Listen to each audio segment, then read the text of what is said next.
Hey, good morning, everybody. Welcome to another episode of Community Connection, where we connect with the community.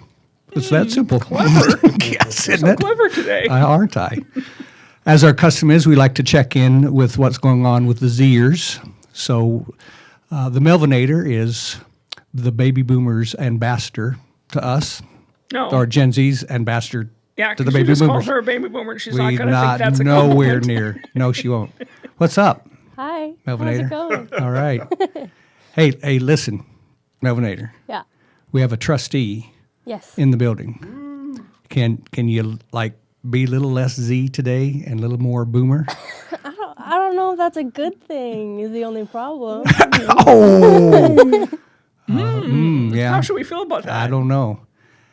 Actually, Ken may be an Xer. I don't think he's a boomer. I'm an Xer. Yeah. You are an Xer. Taylor, bring the Z. I want to see it. I knew I liked you. All right, good to see you, You too. Miss Claudia. Oh, we're skipping the Claudia part today. I'm saving for the end. Oh, okay, good. So we have a great guest today. We do. And you've already seen him, which is unusual because usually we don't people don't talk until we introduce them. But Yeah, way to you go, Ken. Broke the Sorry, this is broke protocol. first time. But we're happy to have Ken Arthur with us today. He's a member of our board of trustees and is also the chairman of our scholarship committee. So we have some cool things to talk with him about. So Ken, welcome. Thanks for having me. Appreciate it. So first we want to hear all about you and a little bit about your background and what you do, and then I'll ask you more about that. So tell us about you. Well, I am, where do I start here? At the beginning. Well, at the beginning. So I'm a paving contractor. I work with a company here in town and been with Boxing Materials for many years. We've just been acquired and are now Superior Paving, based out of Northern Virginia. And I'm a second generation road builder. My dad was a road builder also before me.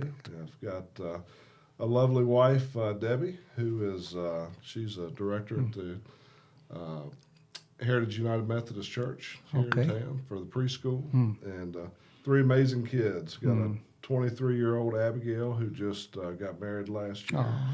Yeah, 21-year-old Buck, who's a student at Tennessee studying electrical engineering, and a 19-year-old AJ, who is at James Madison this year, as a freshman. Wow. So you're empty nesters.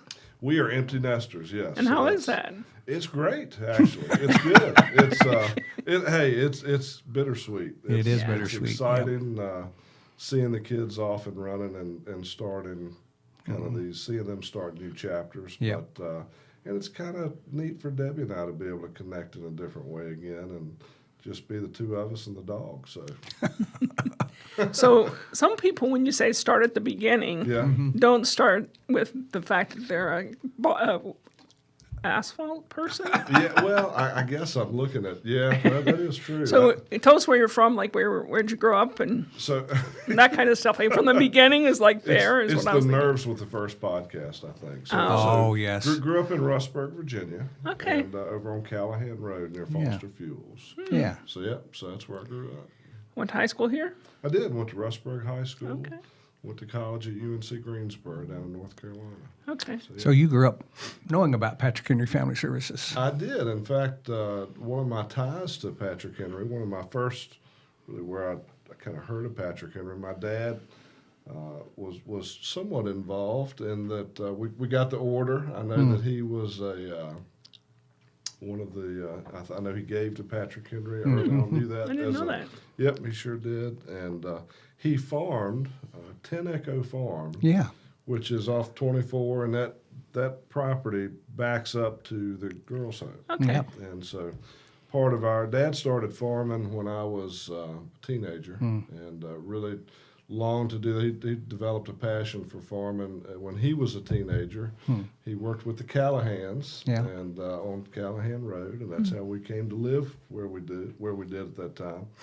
But he was leasing 10 Echo at that time, and part of that lease agreement was we baled a lot of hay, and a lot of that hay went to the girls' home, to the horse barn. So we eventually sold 10 Echo Farm Yes. Yeah. and bought this building that we're sitting in now. Interesting. Yeah. Sure enough. So when you think about the mission of what we do, tell us why that resonates with you as far as keeping kids safe and their families and all that. Well, it's as a Christ follower, I'm a Christian and believe in Jesus. And one of the things that Jesus taught was, that he had a heart for orphans and widows, and that was one of the things that as Christians we're to do is to look after our orphans and widows, and always kind of looking for where God's working and where things are going, and to have Patrick Henry here in this community is a real blessing for our community and has been for a long time. So it's kind of been just a place to plug in with that tie to Dad. And my other tie to Patrick Henry is I was serving in at Blue Ridge Community Church. Oh, yeah. Teaching kindergarten and first grade boys, and it's a fantastic time that I was there. One of the other teachers who happened to be in there that I got to know and develop a great relationship with is a man named David Marshall. That's right. And David is the one who actually approached me, and this has probably been 10, 12 years ago. Hey, would you be interested in potentially serving in this capacity? And so he introduced me to the Board of Trustees, and where I got to know an amazing group of people and the staff as well. But so that was kind of the connection to becoming a trustee, and becoming more involved on the board was David Marshall. Yeah. So this whole idea of orphans and widows, remember our conversation that we had a while back about the definition of orphan and widow? Yes. I think that would be important to mention here, because when people say, okay, we're supposed to take care of orphans and widows, how many real orphans are we talking about? And widows are little old ladies, Yeah. right? So talk a little about that, or tell me you want me to. No, So, when you look at the scripture, it often uses fatherless or orphan, right? It interchanges that. So we get the idea that, particularly in the society of the Hebrews at the time, if a man was killed in battle or was absent for some reason, a fatherless child's pretty vulnerable, right? But if that man died in battle, the widow is also very vulnerable. She's now a single mom, right? So if you put it in the context of today, right, a single mom with a child where there's no father is really, I think, the heart of what the scripture's talking about. You've got to put a circle of support in there. You've got to be community. You've got to fill that spot that's missing for both for that family now that's missing that. And if you put it in the context, right, if you start thinking about single moms as the equivalent of the widow in there, now they're together. They're not two separate things where we're taking care of babies on one end and little old ladies on the other end. Although that is also, I think, very right, scriptural. So it really brings the two together because you're really impacting a family unit. And I think if people wouldn't necessarily say, oh, Patrick Henry's working with orphans and widows. Yes. Because they have that definition in their head of what a widow looks like.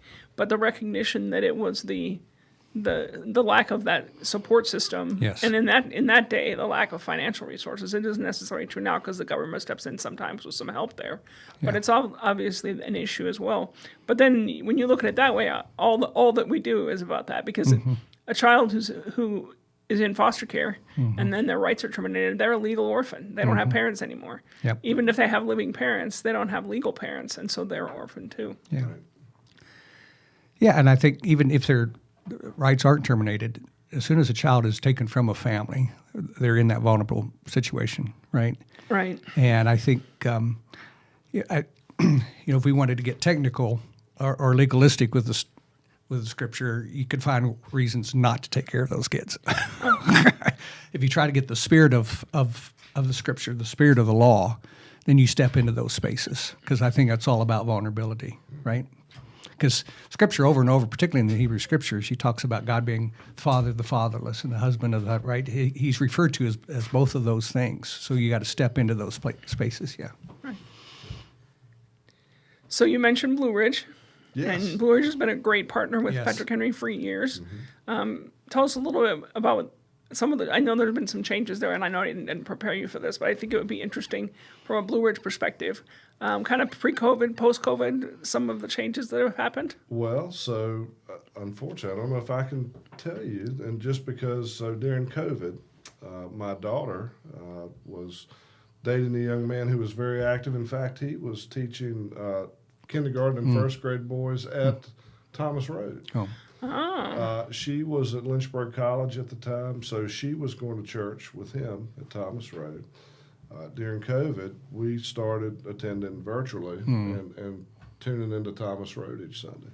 So since COVID, we have actually, and then my oldest son really had some friends at Thomas Road, really enjoyed Thomas Road, and said, hey, I'd kind of like to go there.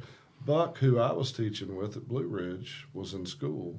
So at that point, it was kind of a transition point. We've been going to Thomas Road ever since COVID. So I don't know what changes. We still keep up with folks at Blue Ridge. Yeah. Amazing church. It is. Great body of believers there, and but we've kind of been tapped into Thomas Road here for the last 3 years or so.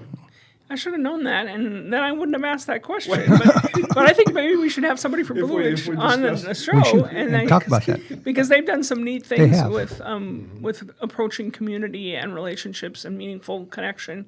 That is kind of tying into a lot of what we do. But Thomas Road is also partnering with us. I know that they have Care Portal at Thomas Road, and we should probably make sure you're on the response team so that you can see those requests. Indeed, yes, ma'am. Yep. This would be a good time to talk about the gathering and show our Okay. video on the gathering, because it is about the community coming together, churches, nonprofits, anybody who cares about it, because it is going to take a community-wide effort, and we really believe the church has got to be at the center of that, right? Absolutely. So let's cue that up, Liam.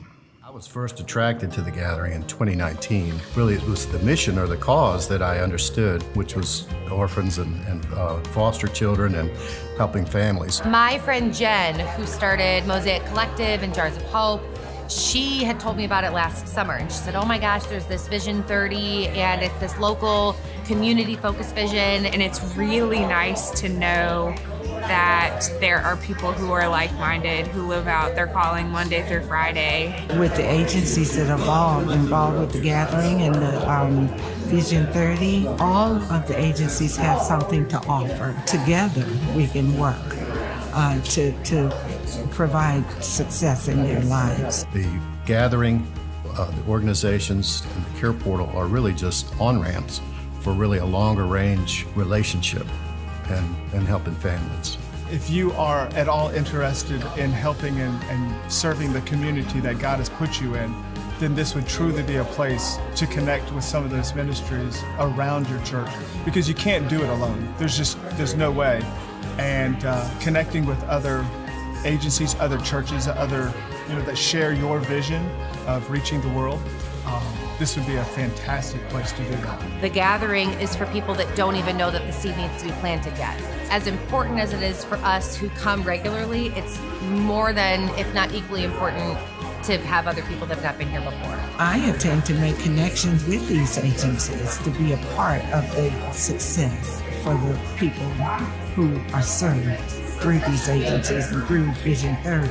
We can network with each other and discuss how we're handling certain problems and what we see on the horizon and areas that maybe need to focus on and things like that. So it's a good opportunity to network and sharpen the axe, so to speak. Coming to Vision 30 has connected us to the Agape Center, the Blue Ridge Pregnancy Center, and several other ministries that literally now we have them in our budget to support them on an annual basis.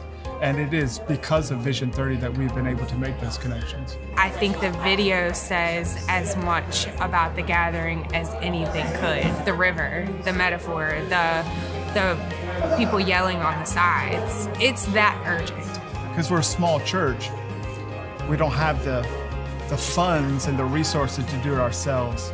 We get to kind of, source them out, and we've made those connections through this. The gathering and Vision 30 is a group focused on orphans, foster children, families. The other organizations have other things that they do well, and by us working together, across these organizations, we're really making an impact and making a stronger community. It's to be reminded that we all battle hard things and we're all in the fight together, and we are stronger when we're working together, especially in a community of Christ. We are now foster parents, our family, because of this, and we have been able to take in kids and things like that, even into our own home. And we did all of that through this as well. So this has just been a kind of a whole life-changing, church-changing kind of experience for us. I've heard stories about the success of placement of the people who come to you or the people who serve out the gathering. And I love it. I love what I hear. I think it's a great success. For me, this is kind of the actualization of connecting people in need with people who serve. This makes sense. We both have a lot of the same visions, even though maybe they're not the exact same. The heart of what we're both after is the same.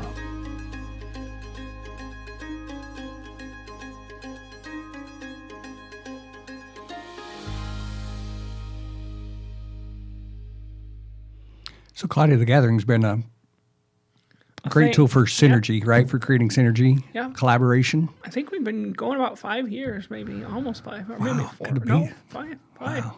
Yeah, because maybe even 6, because we started it. That was one of the first things we started with Vision 30. Yeah. And it was going quite a while before COVID. So, That's right, it was. Yeah, so how do people connect with that? So you can email us to find out to give us your email to be invited. Everyone, the public is invited.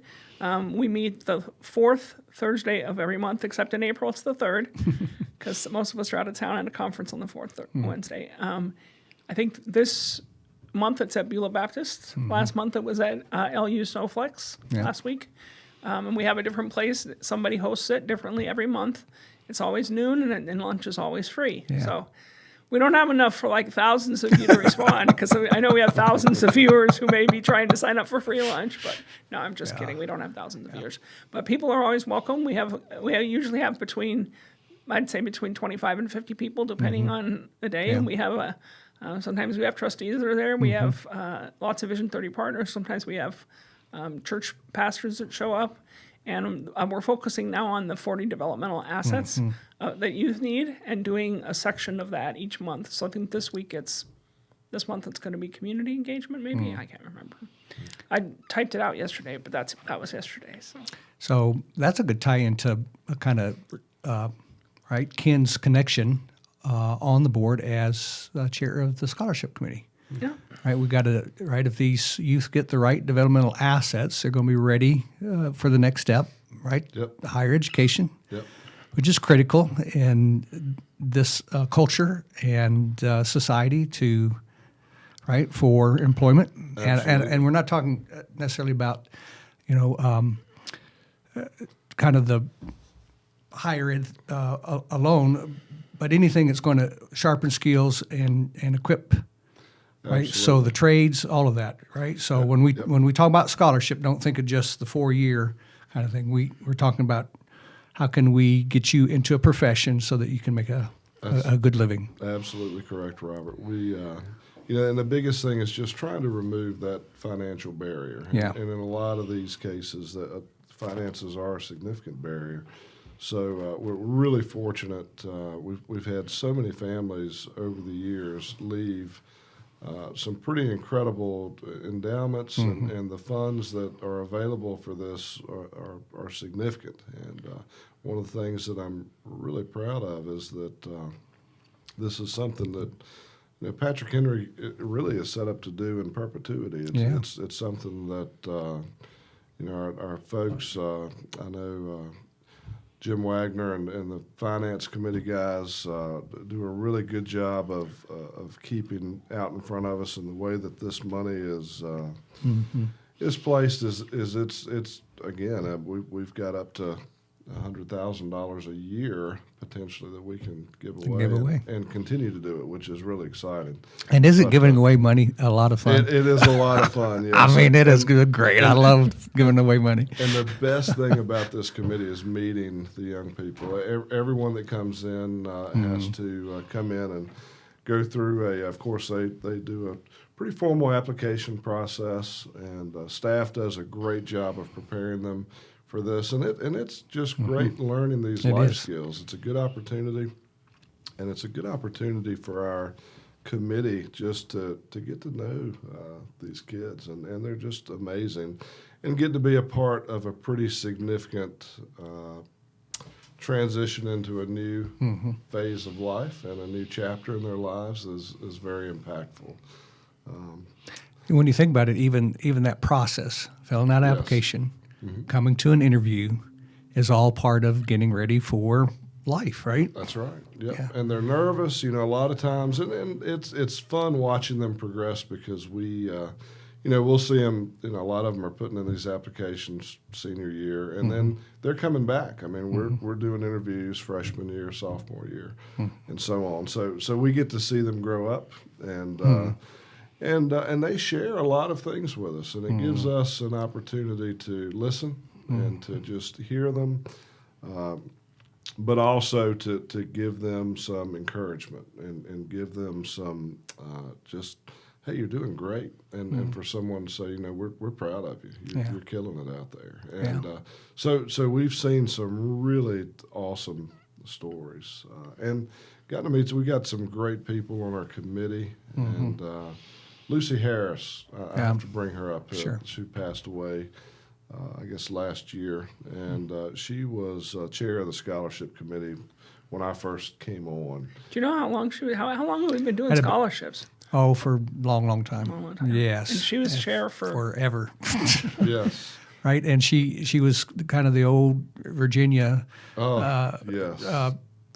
Right, everything. There was a formal process, and Even the accent was that old Virginia Yes, accent. yes. Yeah, absolutely. and she was kind of tough Yeah, with the kids, but they also knew that she cared very much about them. very much so. Yeah. There wouldn't be a kid that left any of her meetings that didn't know that Miss Lucy Yeah. loved her and wanted the absolute best for her. Yeah. And Lucy was great about celebrating that with She the was, kids. Back then, it was really all residents. right. And, at that time, we had a pretty significant kind of senior year celebration, and the scholarships was a really big part of that. But as you mentioned, Robert, a lot has changed with that. Patrick Henry has changed quite a bit. So we have, I know in the last couple of years, the board has changed anyone really now who is touched by Patrick Henry, whether it's through Kinship Navigator, Homes of Hope, can apply for a scholarship. So that's really exciting, and at different times in life. So it's not That's right, because they can come back years later. Right? Yes, absolutely. Some of them ask for help with graduate school, Yes, right? Yep. And we'd love to see that.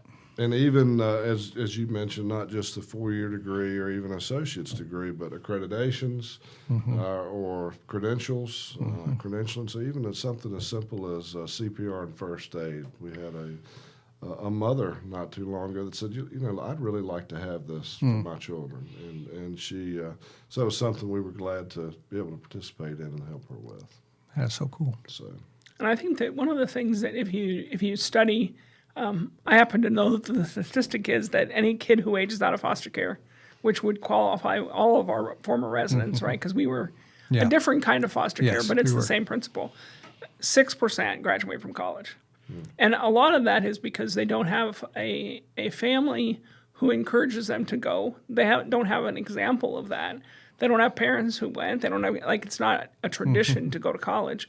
And so they don't have that group of people cheering them on. And I think the scholarship committee has been that support system Yes. for a lot of these kids who's maybe have birth parents that don't even understand why they're doing what they're doing, or for kids who don't have connection with birth family and don't really have a family. We've been able to kind of be that with the scholarship committee.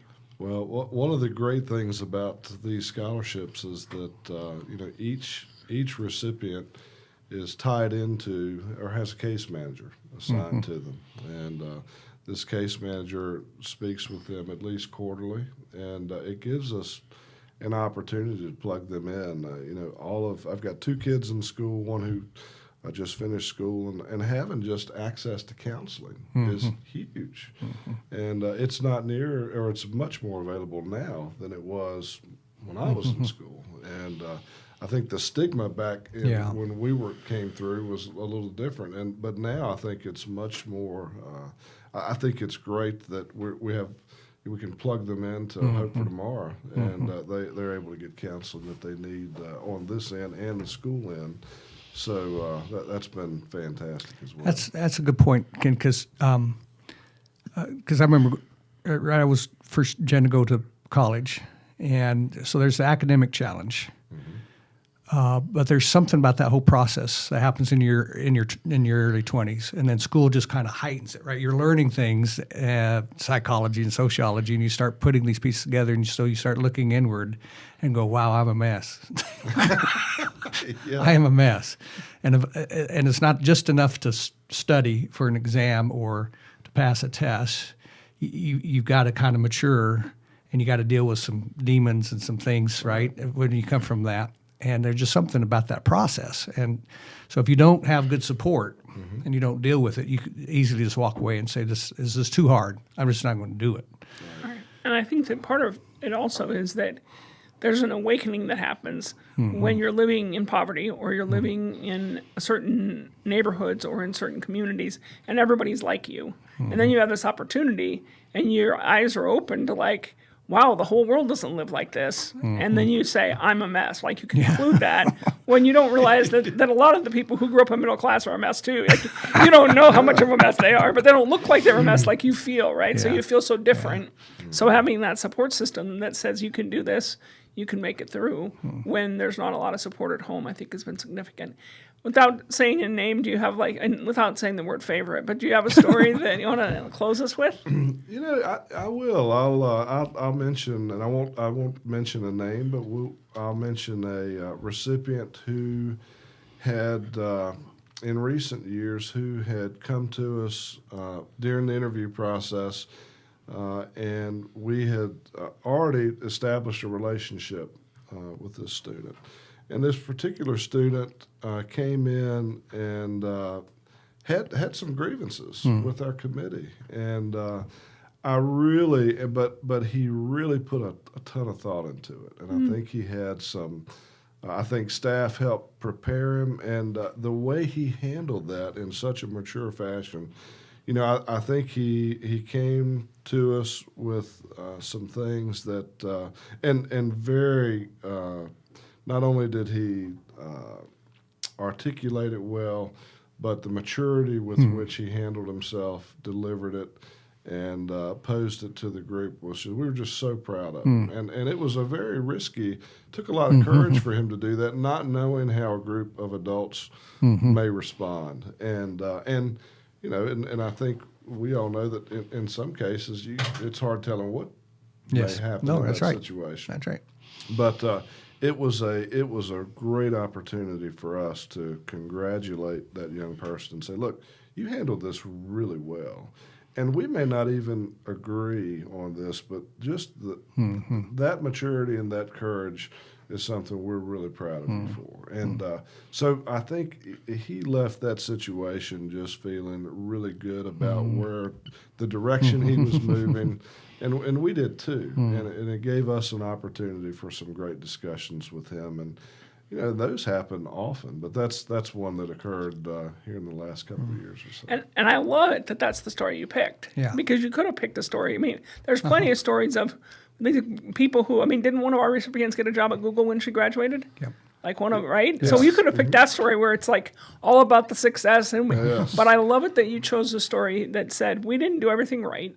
And somebody was willing to come and say that, and that we could celebrate instead of punishing someone for that is a great way to show, I think, the spirit of the committee and the spirit of what we're trying to do with people. It's not about us having great stories to tell about success. It's about walking with people through that journey and teaching them step by step how to self-advocate and be the people that they can be. So that's awesome. I want to close with drop some wisdom on you, if I can. All right. Are you going to allow me to? Yes. I had to think about it for just a second, but yes. So I went back to teach at the same college that I went through that struggle of learning and growing and seeing students there. And I noticed that, to your point, that a lot of kids from middle-class families were also struggling and dropping out. When some of the poor kids and from tough backgrounds were hanging in there. And I thought, what's the difference?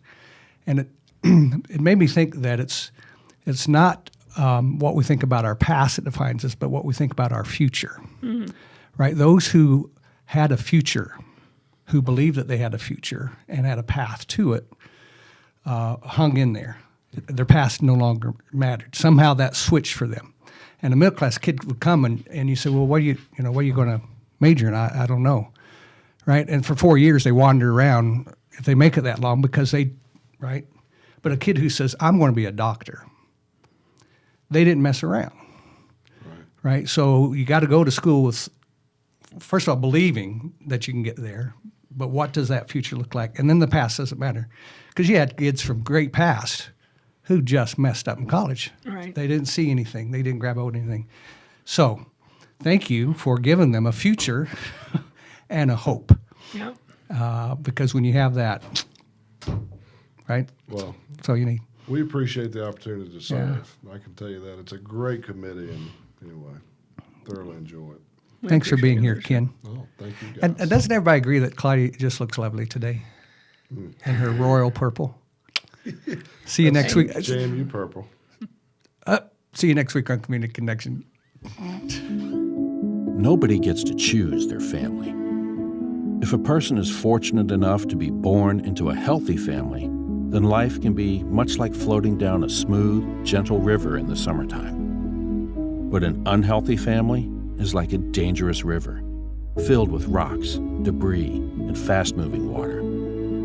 This river swiftly leads to the steep waterfall of adulthood, tragically forming a new river of dysfunction. Even if you aren't born into an unhealthy river, there are many streams that cause a person to get there. But there is only one way to get out, and that is through a meaningful relationship. Across our region, there are many agencies, churches, and families who are devoted to helping children escape from unhealthy rivers. Some feel their role is to wade in and rescue children. They foster, adopt, or provide safe families. Others stand by the river and support the rescuers by providing what they need.